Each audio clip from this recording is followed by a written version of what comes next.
हरिः ओम्। एदमगन्मदेवयजनं पृथिव्या यत्र देवासो तद्विश्वे ऋक्सामाभ्यागुसन्तरन्तो यजुर्भिरारिष्पोखेण समिधा मदेम। इस पाठशाला का निर्माण कैसा हुआ इसके बारे में बता रहा हूँ कि जब मैं एक वेद का पूरा अध्ययन किया और उसमें घनपाठी बोल के एक पदवी होती है, और घनपाठी पदवी प्राप्त करने के लिए उससे परीक्षा होती है घन पारायण की। तो हमारे गुरुजी ने आलंदी में हमें पढ़ाकर अब एक ऐसा उन्होंने एक निश्चित किया कि भारत के सर्वश्रेष्ठ जो विद्वान है उनके सामने हमें बिठाया जाए, ताकि हमने क्या किया है गुरुकुल में रहकर इसका पता चले। इसलिए उन्होंने पुणे में एक घन पारायण आयोजित किया और इसमें 25 दिन का वो घन पारायण था और उसका आयोजन हुआ। जब घन पारायण आयोजित होता है तब सभी आसपास के विद्वानों को बुलाया जाता है कि आप आइए, सुनिए कि हमने जो विद्यार्थी तैयार किए हैं कैसे कह रहे हैं, वो उनका कहना सही है गलत है। एक परीक्षा होती है, तो उस परीक्षा को ब्राह्मणों का दर्शन, घनपाठी लोगों का दर्शन करने के लिए समझो, या कैसे कहते हैं देखने के लिए त्र्यंबकेश्वर से 2 लोग आए थे। एक वैद्य गुरुजी और दूसरे थे पेंडोळे गुरुजी। उन्होंने हमें वहाँ पर देखा पारायण करते पुणे में, और उन्होंने इच्छा व्यक्त की कि त्र्यंबकेश्वर में एक संस्था है गंगा गोदावरी में बोल के, उस संस्था में एक अध्यापक की आवश्यकता है। तब गुरुजी ने मेरा वहाँ पर चयन किया और इसी प्रकार 2000 साल में मैं यहाँ आया। एक गंगा गोदावरी नामक संस्था है, जो कुंड जो है, कुंड को बगल में एक मंदिर है, वही वो वहाँ पर पाठशाला चालू हो गई 2000 साल में, और वहाँ से वो चला, सब ये कार्य चालू आरंभ हुआ। तो इस प्रकार पाठशाला का आरंभ यहाँ पर हो गया और चलते चलते 6 वर्ष हो गए। 6 वर्ष में गांव के इस त्र्यंबकेश्वर नगरी के क्षेत्र के अनेक विद्यार्थी मेरे पास पढ़े, जिन्होंने संहिता पूरी की, कोई पदक्रम कहने लगे। तो मैंने स्वतंत्र होने की इच्छा व्यक्त की और वहाँ से मैं स्वतंत्र हो गया, और जहाँ पर रहता था वही पाठशाला चालू हो गई। तो वहाँ पर विद्यार्थी भिक्षा मांगते थे और अध्ययन करते थे। ऐसे करते करते एक सज्जन व्यक्ति ने हमें और एक दूसरी जगह दी और वहाँ पर पाठशाला चालू हो गई। ऐसे यहाँ इस स्थान पर आने से पूर्व 13 वर्ष हम उस शंकर मठ नामक एक जगह में रहे, और वहाँ पर पाठशाला में अनेक विद्यार्थियों का अध्ययन हुआ। गंगा मंदिर में अनेक विद्यार्थी तैयार हो गए। यहाँ पर मुझे 3.5 पौने 4 साल हो गए इस जगह पर आकर, और यहाँ पर अभी पाठशाला चल रही है। और वो पाठशाला इस तरह चल रही कि 70 विद्यार्थी अभी पाठशाला में निवासी रूप में रहते हैं, और वो निःशुल्क है पूरे, उनके पास से कुछ लिया नहीं जाता है, फी रूप में ऐसा कुछ नहीं लिया जाता है। हमारा जो पाठशाला, अगर आप कहेंगे कि गुरुजी ये सब कैसे कर रहे हैं आप, तो इसका एक ही उत्तर है, और वो मेरे सद्गुरु है, उनकी कृपा और मेरी धर्मपत्नी उसका कर्तृत्व, इस पर ये पाठशाला है हमारी खड़ी हो गई, और अभी तक ये कार्य ऐसे चल रहा है। अविच्छिन्न गुरु शिष्य पारंपर्येण विद्या प्राप्ति ही। तो गुरु और शिष्य का क्या नाता है? तो गुरु और शिष्य का जो एक संबंध है, गुरु शिष्य संप्रदाय उसको कहते हैं, और वो अविच्छिन्न परंपरा है। आज तक जो हमारे सनातन धर्म के जो भी बड़े बड़े महात्मा हुए हैं उनके गुरु है, और सनातन धर्म में एक विशेष ऐसा है कि आप जो बोल रहे हैं उसको क्या परंपरा है। आप वेद का अध्ययन कर रहे, अध्यापन कर रहे, तो परंपरा क्या है? तो वो परंपरा ऐसी दिखानी पड़ती है।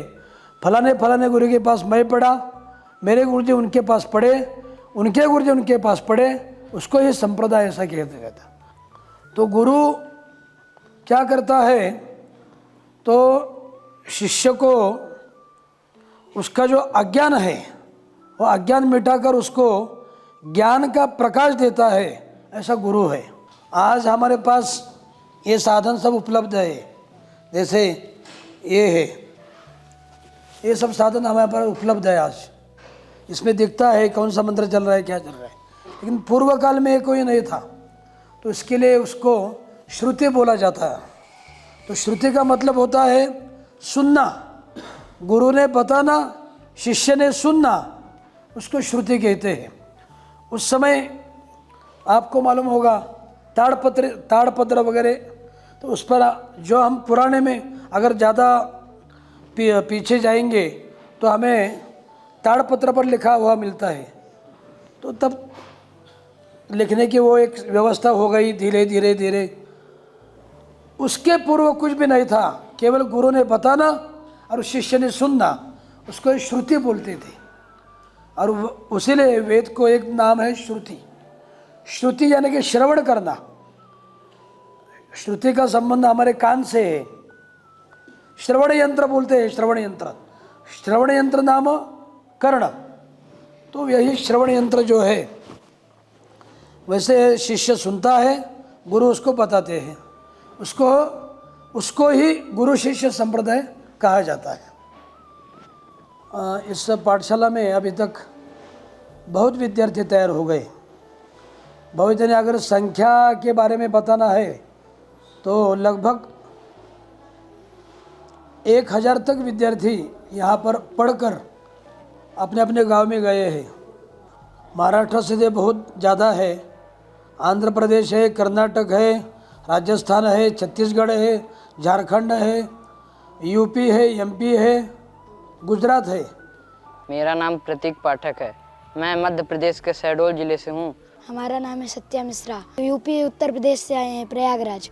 मेरा नाम गणेश दीपक व्यास है, मैं राजस्थान से हूँ। मेरा नाम है सूरज पांडेय, मैं बिहार से रहने वाला बोध गया में। नाम प्रथम है, मैं गुजरात से हूँ, सूरत, मेरा गांव भीमराड़ है। और मेरे को इस पाठशाला का दिनचर्या अच्छा लगा और मेरे को 6 महीने हो गए यहाँ। मेरा नाम पार्थ वैद्य है, महाराष्ट्र में संभाजीनगर गांव है, उसका मैं रहने वाला हूँ। हम इधर 3 साल से पढ़ रहे हैं। इधर अच्छी दिनचर्या है, इधर अच्छे गुरुजी हैं, अच्छी पढ़ाई होती है। ये पाठशाला की व्यवस्था सब अच्छी है, शुक्ल यजुर्वेद पढ़ाने के लिए। और मैं यहाँ पर 2 साल से मेहनत करके सीख रहा हूँ। यहाँ पर पूरी व्यवस्था अच्छी है। यहाँ पे बहुत अच्छा है, शेड्यूल, टाइम टेबल सब बहुत अच्छा है। और यहाँ पे मेरा 1 मंथ हुआ है। पाठशाला में आके मुझे 2.5 साल हुआ है अभी। तो पाठशाला के नियम का उल्लंघन करने के बाद शिक्षा मिलती है, वो बात अलग है, पर पाठशाला के नियम अच्छे हैं। कि हमने सुगंधी पेड़ लगाया है और उसका सुगंध फैल रहा है, ऐसा मैं कहूँगा थोड़े शब्द में कहना है तो। अन्यथा विस्तार पूर्वक कहना है तो ऐसा है कि अब मैं भी एक ढूंढ रहा हूँ कि मेरा पुत्र कौन से अच्छी जगह पर जाकर पढ़े, ऐसा मैं सोच रहा हूँ।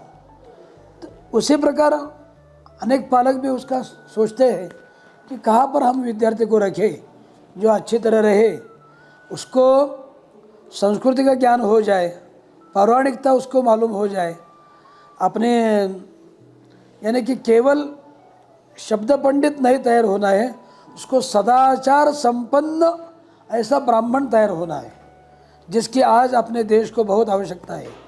केवल पढ़ा हुआ ब्राह्मण नहीं चाहिए, पढ़ा हुआ पंडित नहीं चाहिए, तो सदाचार संपन्न सभी जीवों को ज्ञान दृष्टि से, मातृ भाव से देखने वाला चाहिए।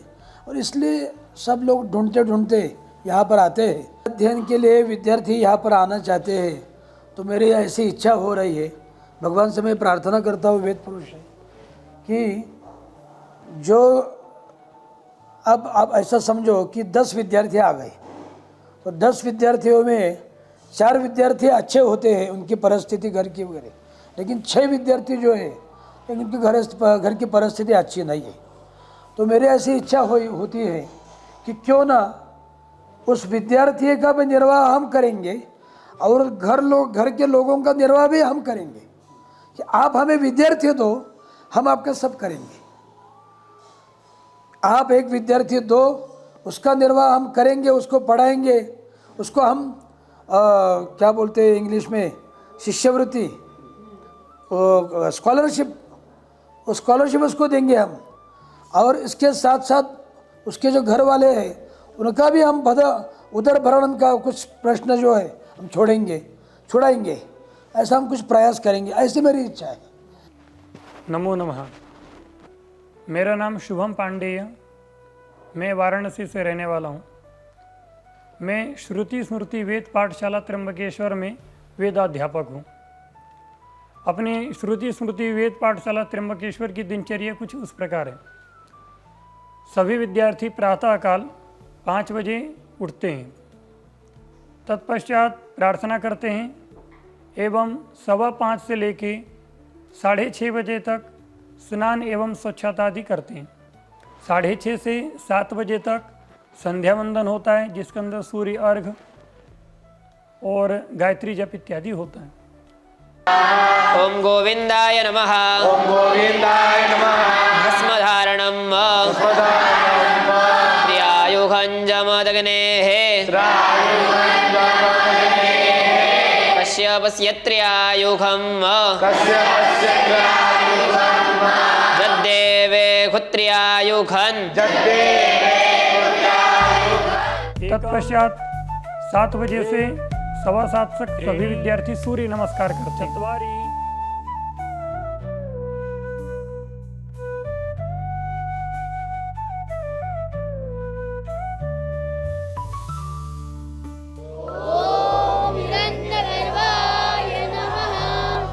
एवं 8 बजे से लेके 9 बजे तक सभी विद्यार्थी वेदों का पठन करते हैं। 9:30 बजे तक सभी विद्यार्थी नाश्ता करते हैं। 9:30 बजे से लेके 12:30 बजे तक वेदाध्ययन का प्रथम सत्र चलता है, जिसके अंदर वेद मंत्रों का कंठस्थीकरण, वेद मंत्रों का पुनर्भ्यास, आवृत्ति इत्यादि चलता है। 1 बजे भोजन प्रारंभ होता है, जो 1:30 बजे तक चलता है।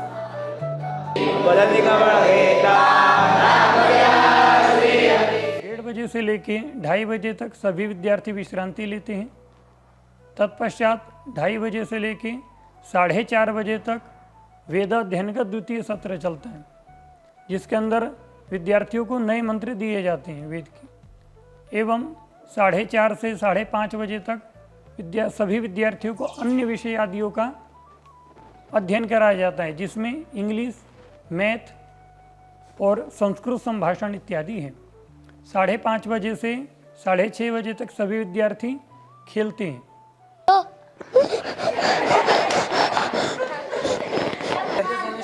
आसमान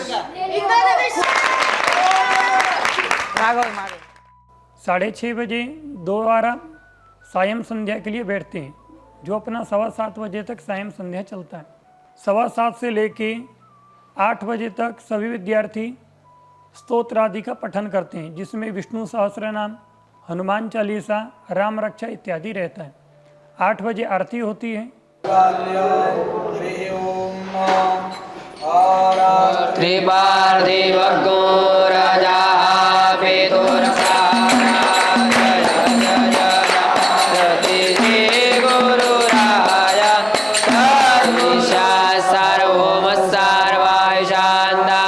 साढ़े 8 बजे सभी विद्यार्थी भोजन के लिए बैठते हैं। 8:30 से 9 बजे तक भोजन होता है। तत्पश्चात 9 बजे से लेकर 10 बजे रात्रि तक जो भी पूरे दिन में हमने पठन किया है उसका पुनर्भ्यास होता है। एवं 10 बजे सभी विद्यार्थी सोने के लिए जाते हैं। अपने वेद पाठशाला में 70 विद्यार्थी हैं एवं 2 अध्यापक हैं। जैसे भोजन इत्यादि का हुआ, 2 महिलाएं त्र्यंबकेश्वर गांव से आती है वेद पाठशाला में, और नाश्ता, दोपहर का भोजन और रात्रि का भोजन वो बनाती हैं। एवं गौशाला है, गौशाला की सेवा स्वयं विद्यार्थी करते हैं। कोई विद्यार्थी बीमार इत्यादि भी पड़ जाता है तो उसके लिए हम स्वयं उसको लेकर जाते हैं और डॉक्टर के पास दिखाते हैं। किसी भी प्रकार की परेशानी ना हो इसलिए समय समय पर हम सभी विद्यार्थियों से पूछते भी हैं कि किसी को कुछ तकलीफ तो नहीं है या कुछ परेशानी हो तो हमें बताएं। इस 25 वर्ष में बहुत संकट आ गए ये पाठशाला चलाते चलाते। तो इनमें जो संकट आ गए वो मानसिक रूप में ज़्यादा थे। यानी कि क्या होता है, एक ऐसा श्लोक आता है, भिक्षुकम भिक्षुकाय दृष्ट्वा श्वानवत गुरगुरायते। तो जब दो पुरोहित सामने आते हैं तो उनका झगड़ा होता है, तू श्रेष्ठ है या मैं श्रेष्ठ, मैं तेरे से श्रेष्ठ। लेकिन ऐसा प्रसंग आ गए जीवन में, लेकिन इन प्रसंगों का हमने सामना किया। एक प्रसंग ऐसा आ गया कि मुझे इतना कुछ लोगों ने तकलीफ़ दिया कि हमने कहा कि हम तो अच्छी तरह ये जीवन जी रहे हैं, ठीक है, हमें हमारी प्राप्ति बहुत कम है, लेकिन हमें भगवान ने भूखा तो नहीं रखा है, फिर भी लोग हमें सताते क्यों है। तो इसका मेरा एक ऐसा विचार हो गया कि नहीं, अब ये गांव छोड़कर मैं जाऊंगा, मैं त्र्यंबकेश्वर छोड़कर मैं जाऊंगा, वहाँ बाहर रहूँगा। कहाँ? कुछ पाठशाला में जाऊंगा, वहाँ पर अध्यापन करूँगा, मुझे महीने में तनख्वाह मिलेगा, इसमें मैं अच्छी तरह रह सकता हूँ, लेकिन यहाँ नहीं रह सकता हूँ क्योंकि यहाँ बहुत हो गया, तकलीफ़ बहुत हो गया। तो उस समय मेरे पत्नी ने मुझे धैर्य दे दिया कि नहीं, हर एक समस्या का मुकाबला करेंगे और यहाँ रहेंगे, जो भी हो जाए हम करेंगे, रहेंगे और आगे जाएंगे। तो आगे जाते जाते हम अब इस मुकाम तक आए हैं। जैसे अभी एक हमारा भारत आत्मा पुरस्कार बोल के एक है, जो हमारे विश्व परिषद के जो थे अशोक सिंघल फाउंडेशन द्वारा भारत आत्मा पुरस्कार, तो वो एक 3 प्रकार के पुरस्कार देते हैं। संपूर्ण भारत देश में उत्तम अध्यापक, संपूर्ण भारत देश में उत्तम वेद पाठशाला और संपूर्ण भारत देश में उत्तम विद्यार्थी। तो उत्तम विद्यार्थी का जो सम्मान है वो हमारे पाठशाला के एक विद्यार्थी को प्राप्त हुआ है संपूर्ण भारतवर्ष में। तो ऐसा अनेक विद्यार्थी यहाँ से इस 25 वर्ष में, अब 25 वर्ष हो गया हमें लगभग, तो इस 25 वर्ष में अनेक विद्यार्थी ऐसे तैयार होके अभी भारतवर्ष में इस पाठशाला के द्वारा जो बाहर पढ़ गए, ऐसे मैं आपको कहूँगा कम से कम 25 विद्यार्थी जो इतर पाठशाला में अध्यापन कर रहे हैं। तो यही एक सफलता है पाठशाला की, यही विशेषता है कि 1000 विद्यार्थी में 25 विद्यार्थी अब गुरुकुल चला रहे हैं। तो इस पाठशाला जो चल रही है उसका विजय है, यश बोलते हैं इसको, तो वो यश हमारा पाठशाला का है। यहाँ पर 4 वेदों की पाठशाला चले, अनेक विद्यार्थी यहाँ पर आए, अध्ययन करें। और मेरे मस्तिष्क में ऐसा चल रहा है कि क्यों ना हम यूनिवर्सिटी बनाए, मुझे क्या इसके लिए चाहिए। तो अब सभी प्रश्न एक ही जगह पर आकर रुकते हैं और वो होते हैं अर्थ। इसके लिए अर्थ चाहिए, पैसा चाहिए। तो वो पैसा हम कैसे प्राप्त करें। तो इसमें एक ऐसा होता है कि एक वाक्य ऐसा आता है कि सत्य संकल्पाचा दाता परमात्मा। यानी संकल्प अगर सत्य है तो उसको सत्य और सिद्ध करने के लिए परमेश्वर आपके पीछे खड़े हैं, ऐसा हमारी श्रद्धा है। तो ऐसा होता है कि मैंने ये सपना कब देखा था कि इतनी बड़ी पाठशाला होगी, 100 से ज़्यादा विद्यार्थी होंगे पढ़े, ऐसा तो पहले बार नहीं सोचा था। फिर भी ये सब निर्माण हो गया। तब तो मैं ऐसा नहीं कह रहा था किसी को कि मुझे पाठशाला चलानी है, मुझे पैसे की आवश्यकता है। फिर भी वो सब होता गया। अब इसमें क्या है, अगर ये होना है तो उसमें तपस्या चाहिए। पहले हमें तप करना चाहिए और जो हमारा तप होगा तब वो तप से सब सिद्ध होगा। जो हम तप करेंगे, और वो तप दूसरा कुछ कोई नहीं है, केवल वेद स्वाध्याय, वेद का स्वाध्याय होना, दिन भर यहाँ पर वेदाध्ययन चलना, वेद पाठ चलना। अनेक विद्यार्थी आकर यहाँ पर भिन्न भिन्न विषयों के अपना अपना अध्ययन करेंगे। ये सब चलता रहेगा तो उससे ही उन्नति हो जाएगी और ये सब प्राप्त होगा। फिर भी ज़रूरत है उसको कि कोई बड़ी एखादी संस्था या बड़ा एखादा कुछ ऐसा क्या बोलेंगे व्यक्ति, अगर वो अगर कुछ ये सब संभालता है कि गुरुजी आपको हम जगह भी देंगे और जो लगेगा आर्थिक भी सहायता करेंगे, तो क्यों हम पीछे हटे। ज़रूर हमारे संकल्प के लिए हम आगे आएंगे। एक बार मैं परीक्षा के निमित्त में कांची में गया था, कांची कामकोटी में, और वहाँ पर हमारे परम पूज्य शंकर विजयेंद्र सरस्वती के सामने हम बैठे थे। तो अभी महाराष्ट्र की बात आपको बताता हूँ कि महाराष्ट्र में कन्याओं के लिए संप्रदाय पाठशाला चालू की। तब उसका उद्देश्य क्या है वो बोल रहे थे। तो शंकराचार्य जी ने कहा कि संस्कारित माता अगर बनती है तो संस्कारित माता को ऐसा लगेगा कि मेरा पुत्र गुरुकुल में जाकर पढ़े।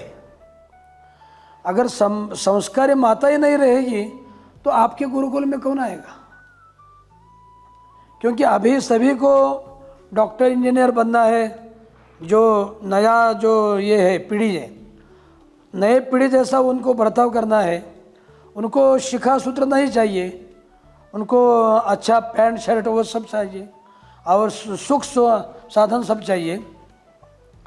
मूलतः गुरु के पास जब शिष्य आता है तो आपका सब छोड़ के आता है, सब अपने माता पिता का प्यार ये सब छोड़ के अपने गुरु की जी के पाँव में आकर बैठता है, चरण में आकर बैठता है। तो मुझे कुछ ज्ञान दीजिए। इसका बहुत छोटा सा उत्तर मैं देता हूँ आपके प्रश्न का कि इसके लिए संस्कारी माता हम बनाएंगे, और संस्कारी माता बनाने के लिए माता को भी जब वो कन्या बाल्यावस्था में है तो उसको हमारे संस्कार उसको पढ़ाने चाहिए। और वो पढ़ाने के बाद अगर वो ऐसे 100 माता संस्कारित करेंगे तो मुझे लगभग ऐसा लगता है इसमें 20 माताओं के जो पुत्र है वो निश्चित रूप से गुरुकुल में आएंगे। हम 80 माता का विचार नहीं करेंगे। अगर 100 में से 20 माता अपना पुत्र भेजती है तो बहुत हमारे लिए इस संप्रदाय का बहुत अच्छी तरह संरक्षण हो सकता है।